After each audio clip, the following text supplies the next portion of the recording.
Yeah, I quit my job at Starbucks. I thought it was gonna make my life better. Really, I just demoted myself from Starbucks employee to Starbucks customer. I'm still in there all the time, it's just harder to steal.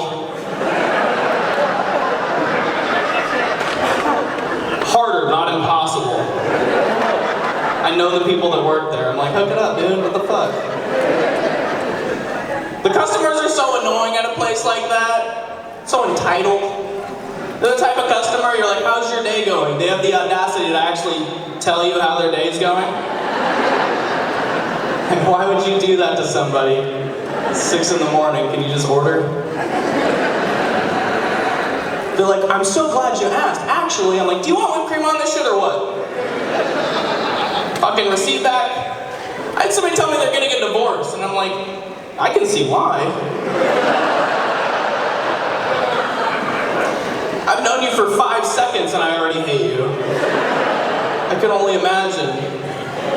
Fucking sign the prenup, dude. Do you want the receipt back? For tax purposes? I had somebody try to ruin my day, like I wasn't already at work. They told me their dog had died.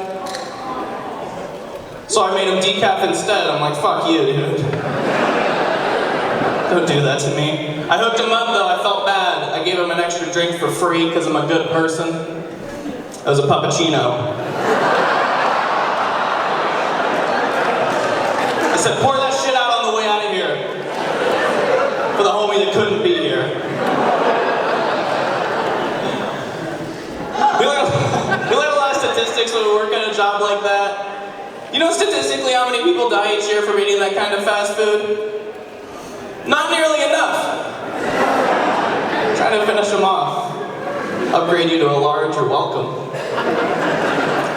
It almost makes me miss my job before that at McDonald's. Like $15 an hour doesn't seem so bad anymore. Like people, you see them try to back up through the drive-thru, like they're trying to change their life, but they already hit the menu. Now they have to special order, like, can I get no salt on my burger? Like trying to watch your sodium levels here. Could I get a diet sweet tea? My husband's a diabetic. Maybe he should have some water. You brought him here? What, do you have life insurance on the guy? This isn't an accidental death, this is murder. Okay. But yeah, fucking quit all that shit, now I'm just doing my thing, man. Stand-up comedy, it's my favorite thing to do. This is awesome, man.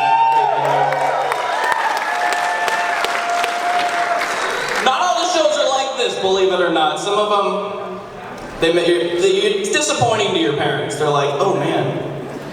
Like when I started doing comedy, I didn't tell anybody for like a year. I would just sneak off and go to like the gay bar for open mic night. They're like, you sucking dicks there? I'm eating them, yes. Occasionally. Like I did a show one time at it's a bar in town, I was putting it on, I'm not gonna name it by name, we'll call it The Lowdown. And keep it on the down low if you're cool with it. So I'm in there, I'm doing the show, and I was trying to get a drink before I went on stage, but it was like they were too busy and they were ignoring me, they were doing that like fraternity thing, like who do you know here? Like, can I just order a beer, please? So I went on stage, beerless, discouraged, and I decided I'm gonna say something. So I said, this is one of those bars where it's easier to get a free bump of cocaine in the bathroom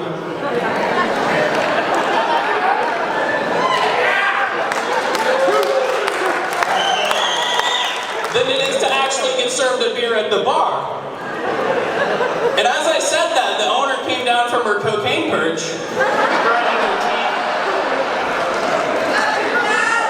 she went,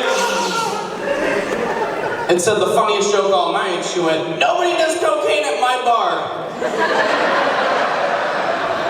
I was like, except for you? You do that shit, Karen.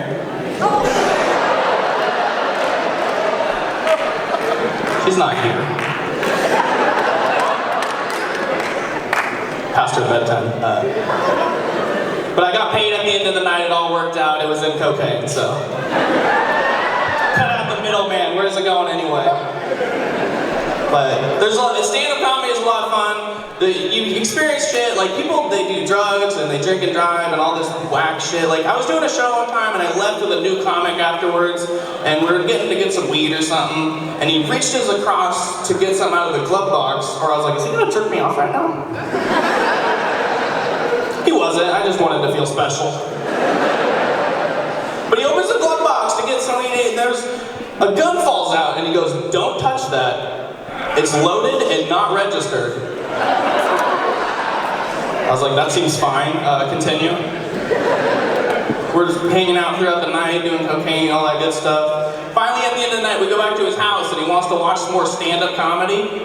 Pulls out a notepad and starts taking notes of the jokes that he sees. That's when I realized this might not be a very good guy. Drinking and driving, drugs, unregistered firearms, that's all fine, but stealing jokes, that could get you in some real trouble. Alright, alright, I've been your host, Dillon Collins. Are you guys ready to fucking get on to this show?